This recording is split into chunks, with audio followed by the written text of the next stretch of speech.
আসসালামু আলাইকুম রহমতুল্লাহ নাহমাদুহু ওয়া নুসাল্লি আলা রাসূলিহিল কারীম আম্মা বাদ। আল্লাহর উপর ভরসার এক ভিন্ন রকম ঘটনা। একবারের কথা, আরবের এক ধনী বণিক ছিলেন। তার উটের কাফেলা এক দেশ থেকে আরেক দেশে পণ্য পরিবহন করত।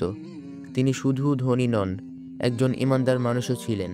তার এক অনন্য গুণ ছিল, তিনি প্রতিটি কাজে আল্লাহর উপর পূর্ণ ভরসা করতেন। একদিন তিনি একটি বড় ব্যবসায়িক যাত্রার পরিকল্পনা করলেন। তার কাফেলা মরুভূমি পার হয়ে অন্য এক শহরে যাওয়ার প্রস্তুতি নিল। পণ্যভর্তি উট এবং কর্মচারীদের নিয়ে তিনি রওনা দিলেন। তবে এই যাত্রার আগেই এক বন্ধুর কাছ থেকে সতর্ক বার্তা পেলেন। বন্ধু তাকে বলল, মরুভূমিতে দস্যুদের তাণ্ডব চলছে, তারা কাফেলা লুট করে নিচ্ছে। তুমি কি এই পরিস্থিতিতে যেতে চাও? তিনি দৃঢ় কণ্ঠে উত্তর দিলেন, আমার জীবনের প্রতিটি মুহূর্ত আল্লাহর হাতে, আমি সতর্ক থাকব। তবে আল্লাহর ওপর ভরসা ছাড়া আমার কোনো পথ নেই। কাফেলা মরুভূমির গভীরে প্রবেশ করল। ঝলসানো রোদ এবং ধুলোয় ঢাকা পথ, চারদিকে শুধু বিশাল শূন্যতা। এমন অবস্থায় সে দূর থেকে কিছু ধোঁয়ার মতন দেখতে পেল। এক কর্মচারী ভয়ে বলে উঠল, হুজুর, মনে হচ্ছে দস্যুরা আসছে। সবাই আতঙ্কিত হয়ে পড়ল। কিছু কর্মচারী পালানোর কথা বলল, কিন্তু তিনি সবাইকে শান্ত করে বললেন, আমরা আল্লাহর দিকেই ফিরে যাই, তিনি আমাদের রক্ষা করবেন। তারা সবাই মিলে দোয়া করতে শুরু করলেন। তিনি নিজেও হাত তুলে আল্লাহর কাছে বললেন, হে আল্লাহ, আপনি আমাদের রক্ষাকারী, আমরা শুধু আপনার উপর ভরসা করি।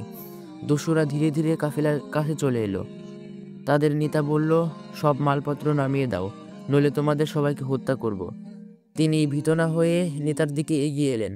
তিনি বললেন, এই সম্পদ শুধু আমার নয়, আমার কর্মচারীদের এবং তাদের পরিবারদের জীবিকার উৎস। যদি তুমি আল্লাহকে বিশ্বাস করো, তবে আমাদের ক্ষতি করো না।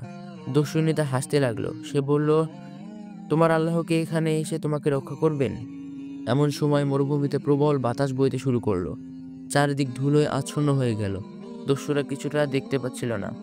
তাদের উটগুলো ছুটে পালিয়ে গেল।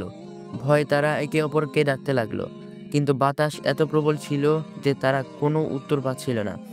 কিছুক্ষণ পর তারা এলোমেলোভাবে দৌড়ে পালিয়ে গেল। যখন ঝড় থেমে গেল, সাওয়ান এবং তার কর্মচারী দেখল তাদের কাফেলা সম্পূর্ণ নিরাপদ, কোনো ক্ষতি হয়নি। কর্মচারীরা বিস্ময়ে চিৎকার করে উঠল, এটা আল্লাহর কুদরত ছাড়া কিছুই নয়। তিনি সিজদায় লুটিয়ে পড়ে বললেন, হে আল্লাহ, আপনি আমার প্রার্থনার উত্তর দিয়েছেন, আপনি সত্যিকারের রক্ষাকারী। এই ঘটনা মরুভূমি জুড়ে ছড়িয়ে পড়ল। দস্যুরা কখনো আর কারো কাফেলা আটকানোর সাহস পেল না।